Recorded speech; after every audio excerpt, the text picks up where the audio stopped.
जाति का कोई लेना देना नहीं शूरवीरता से। उसी कर्म को आगे बढ़ाया गुरु नानक देव जी ने। उन्होंने बोला भाई सिक्खी मतलब शुद्धता, साफ, पवित्र। आइए सब पवित्र हो जाएं, जाति को भेद खत्म कर दो। वो अल्टीमेटली चलो बाद में जाके वो पांच जो दिए उनको कक्के, वो 5 कक्कों पे आके और वो सिक्खी धारण होगी। वो एक अलग सोच बन गई। वो भी इसलिए बनी बिकॉज हम उसको सही तरीके से कैरी फॉरवर्ड नहीं कर पाए। अदरवाइज सिखों में सब जातियां शामिल है। उसका सर बड़े दुर्भाग्यपूर्ण हम बटके हम बिखरे, हम लड़े और हमारी लड़ाई का लोगों ने फायदा उठाया। मुगल आए, उन्होंने भरपूर फायदा उठाया। अंग्रेज आए, उन्होंने हमारी फूट का फायदा उठाया। बहुत सारे हमारे सूरवीरों ने शहादत दिया। क्या उन्होंने ये सोच के दिया था कि मैं फलानी जात का हूं तो फलानी जात का भला होगा? सरदार भगत सिंह ने कभी ये सोचा था कि मैं केवल सरदारों का शहीद हूं? हमें सर जाति से ऊपर उठ के शहादत जो आज देने, निर्मला बहन यहां बैठी है, ओम प्रकाश जी बैठे हैं,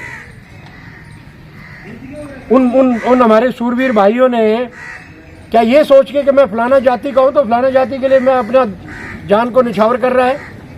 नमस्ते। नहीं, शहादत देने वाला सर सर्वोपरि अपने वतन के लिए जाता है, वतन का ख्याल रखता है। और अगर वतन की बात है तो आइए हम वतन हो जाएं। जाति का जो कूड़ा है उसको अपने सिर से नीचे उतार दें। आजादी के बाद भी हमारे कितने सूरवीरों ने जान दिया है। कोई जाति का लिंग भेद नहीं है उनके बीच में। इसी बात के ऊपर सर्व समाज को इनवाइट किया गया है और सर्व समाज के महानुभाव पधारेंगे, उनके विचार भी हम सुनेंगे। आइए एक जाति में, एक वतन में, एक हिंदुस्तानी होने के नाते हिंदुस्तानी बात में बंद करें। शहीद सम्मान के अंदर इस विचार गोष्ठी के अंदर पधारे हुए सभी का मैं तहे दिल से अभिनंदन करता हूं, यथोचित अभिवादन करता हूं। मैं ज़्यादा अन्य विषय पर ना जाते हुए जो समाज का एक कार्यक्रम रखा गया है, हम यहाँ पर वो मैसेज देने के लिए उपस्थित हुए हैं कि कार्यक्रम के पीछे हमारी मंशा क्या है। ये महसूस किया गया कि समाज के अंदर, हमारे अड़ोस पड़ोस के अंदर हर जगह एक जाति समुदाय के नाम पर प्रतिभाओं को सम्मानित करने के कार्यक्रम हर रोज़ अपने सुन रहे हैं। कभी स्वामी समाज के नाम पर, कभी जाट समाज के नाम पर, कभी अग्रवाल समाज के नाम पर, अलग अलग समाज के नाम पर प्रतिभाओं का सम्मान जो हम नित्य रोज सुनते हैं मीडिया के माध्यम से और अखबारों में भी पढ़ते रहे हैं। लेकिन क्या प्रतिभाएं किसी जाति विशेष की होती हैं? इस बात को चिंतन करते हुए हमने महसूस किया कि प्रतिभाओं का योगदान सदैव आदिकाल से लेकर के वर्तमान समय तक समाज के विकास के लिए रहा है, राष्ट्र के विकास के लिए रहा है, संपूर्ण मानवता के विकास के लिए रहा है। प्रतिभाएं किसी समाज की, जाति विशेष की नहीं होती, वो मानव कल्याण के लिए अपने आप को न्यौछावर करने वाली होती है। उनको तब जाकर के हम प्रतिभाओं का नाम देते हैं। तो पहली बार नौहर के अंदर स्वामी समाज के द्वारा सर्व समाज प्रतिभाओं के सम्मान के लिए कार्यक्रम रखा गया है कि हम सारे लोग जाति धर्म की इन वैमनस्य से उभर करके करुणा, स्नेह और भाईचारे को कायम करने के लिए, समाज के अंदर समता, समानता और सामाजिक न्याय स्थापित करने के लिए एक साथ मिलकर के चलें और उन तमाम प्रतिभाओं को सम्मानित करें। उनकी जो योग्यता है उसको समाज के लिए और बेहतर उपयोग करने के लिए उनको मोटिवेट करें ताकि वे समाज को अपना और बेहतर दे सकें, उनकी प्रतिभाओं का हम लाभ ले सकें। कर्नल साहब ने जो बताया, भक्ति आंदोलन की जो शुरुआत रही, क्योंकि विचारधारा और एक संप्रदाय आज चलन के अंदर हम लोग भी ये मान लेते हैं कि एक संप्रदाय है, एक जाति है। ये स्पष्ट कर दें कि स्वामी कोई जाति नहीं है, स्वामी कोई संप्रदाय नहीं है, एक जीवन शैली है, एक विचार शैली है। भारत के अंदर जब समाज के अंदर कर्मकांड का बोलबाला रहा, ऊंच नीच ज़्यादा हावी होने लगे, महिलाओं की स्थिति ज़्यादा खराब हो गई, तब दक्षिण भारत के एक संत ने, जो रामानुजाचार्य के शिष्य थे, उस तत्कालीन समाज को बदलने के लिए, एक बेहतर समाज बनाने के लिए एक सपना देखा और कहा कि इंसान में कोई फर्क नहीं है, और एक नारा बुलंद किया, जात पात पूछे ना कोई, हरि को भजे सो हरि का होई। इस बात को लेकर के जो उन्होंने समाज के अंदर लोगों को लामबंद करना, मोबिलाइज करना शुरू किया कि आप इस नाम के ऊपर इकट्ठे होइए। जब प्रकृति ने, कुदरत ने आपके अंदर डिफ्रेंशिएशन नहीं किया, कोई भेदभाव नहीं किया, सभी एक समान है। तो हम लोग कौन है उनके अंदर भेद करने वाले? रामानंदाचार्य ने उस विचार शैली, एक विचार, वो विचार भी उतना महत्वपूर्ण था जो लोगों को रास्ता दिखाने का काम करने वाला था। उस विचार के इर्द गिर्द समूह बनने लगे, लोगों को अच्छा लगने लगा, उसका नाम विचारधारा। वो विचारधारा भी उतनी महत्वपूर्ण है जहाँ से बीज रूप में एक विचार का जन्म हुआ, और विचार के रूप में आने वाले समय के अंदर लोगों ने उसको एक संप्रदाय का रूप दे दिया। बेशक उसका नाम बड़ा हो सकता है, लेकिन मैं ये मानता हूँ कि संप्रदाय विशेष का नाम आने के बाद में वो एक फिर से नैरो माइंड की शुरुआत होगी।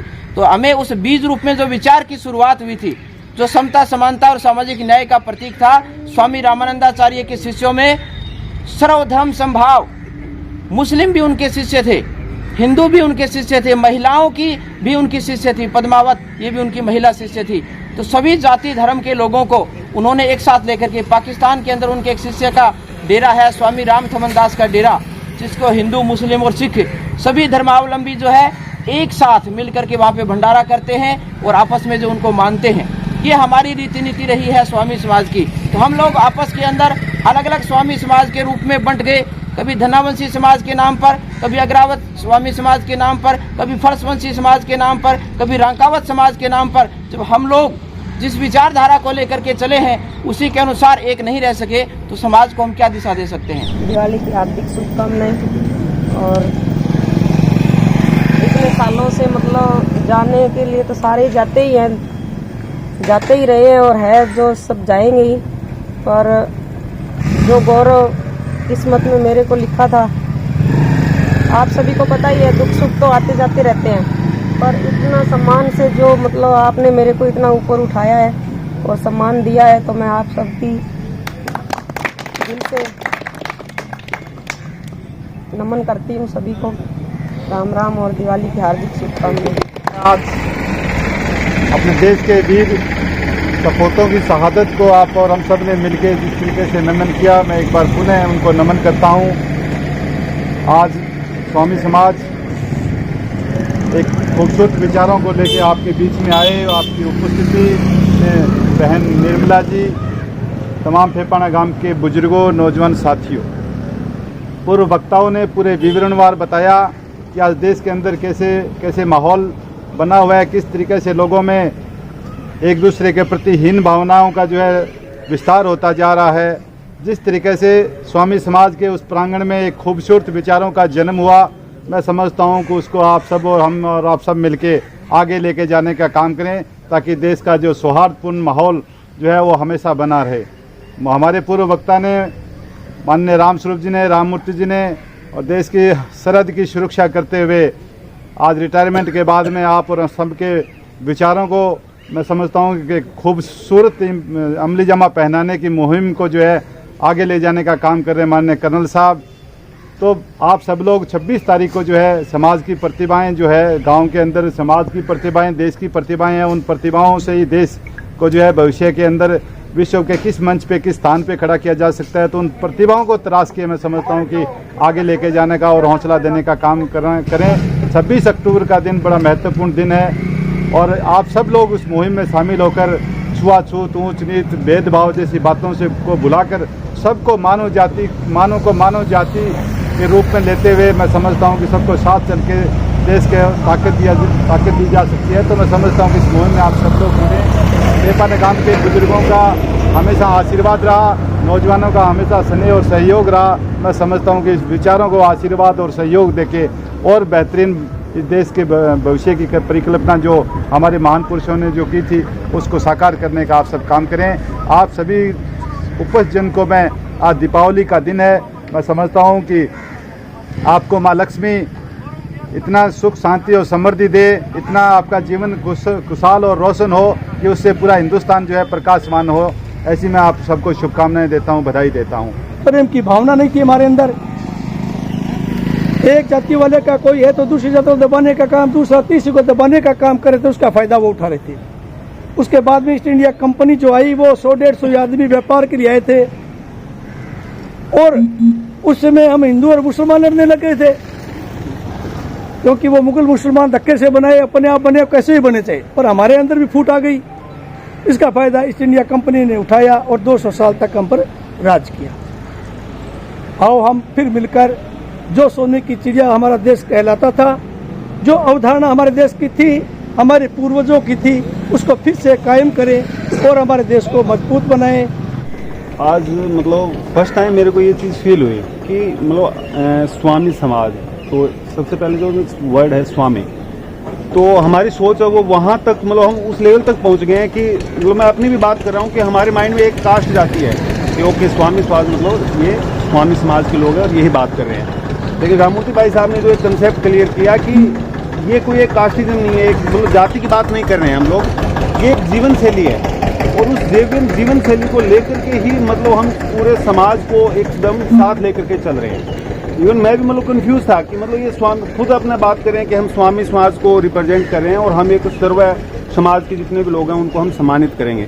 लेकिन एक जो वर्डिंग की मतलब I really impressed from that wording कि ये एक कास्ट नहीं है, एक जाति नहीं है, ये एक जीवन शैली है और एक जीवन जीने का तरीका है। स्वामी जो हमारे दयानंद सरस्वती थे, ये सब मतलब उस चीज़ को आगे कैरी फॉरवर्ड करते रहे हैं। तो मैं सबसे यही बोलूँगा कि इस चीज़ को सब अपने दिमाग में लाओ कि ये नहीं सोचना कि ये एक स्वामी समाज के लोग हैं और ये मतलब ठीक है सर्वधर्म को सम्मानित करें, लेकिन लास्टली कहीं न कहीं अपने समाज को आगे लेने की जाने की बात कर रहे हैं। बिल्कुल नहीं कर रहे, ये एक उस जीवन शैली की बात कर रहे हैं और वो हमें सिखाना चाहते हैं। जो मुहिम में स्वामी समाज के द्वारा चलाई गई है, बड़ी ही आदरणीय और विकास की ओर ले जाने वाली है। ऐसी सोच से ही अपना देश है वो विश्वगुरु बन सकता है और ये सोच मैं कामना करता हूँ ईश्वर से आगे बढ़ती रहे, सबके दिलों में ऐसी सोच बस जाए तो हमारा देश दुनिया में एक दिन वो भारत बन जाएगा जो पहले था। पहले वाला भारत आज कैसे बने, ऐसा विचार सबके दिलों में उठे तो फिर यह विचार बढ़ना ही चाहिए, बढ़ता ही जाए, ऐसी मैं कामना ईश्वर से।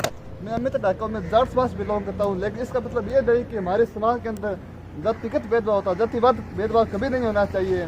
जब भी कोई खिलाड़ी मेडल जीता विदेशों में, सब कहते हैं भारतीय ने मेडल जीता, लेकिन वो हमारे समाज के अंदर आने के बाद जाट, राजपूत, अहीर, मुसलमान, ब्राह्मण, यादवाजी बन जाता है। ये कहाँ कमियाँ, ये हमारे समाज की कमियाँ सबसे बड़ी। इसलिए आज सबसे कहता जाता हूँ कि हम सबको इकट्ठा होकर चलना पड़ेगा सब। तो हम भी एक मुहिम से जुड़े हैं बहुत सालों से और उस मुहिम का नाम है हमारे गांव में एक आर्य समाज। आर्य समाज संस्था ने इस गांव में बहुत काम किया है। जाति पांति जहाँ तक हम बात कर रहे हैं, मैं ये विश्वास देता हूँ कि ये गांव कम से कम इन चीज़ों से ऊपर उठा हुआ है। इस गांव में कुरीतियाँ नाम की जो चीज़ें हैं वो हमारे बुजुर्गों ने घर घर जा करके मिटाई हैं। यहाँ तक कि खर्च करना या उनको घर घर जा करके समझाना, भाई ये जो चीज़ें हैं ये बहुत पुरानी हो चुकी हैं। मेरे गांव के अधिकतर लोग गंगा जी जा करके माथा नहीं टेकते।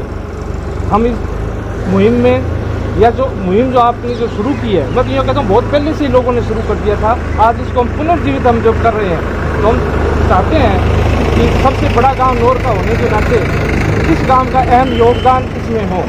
और हमारे कुमरा साहब जी जब इसका लीडरशिप कर रहे हैं तो हमारे लिए ये सबसे बड़ी ताकत की बात है कि हम इनका बढ़ चढ़ करके इस प्रकार की मुहिम में हम सहयोग करें।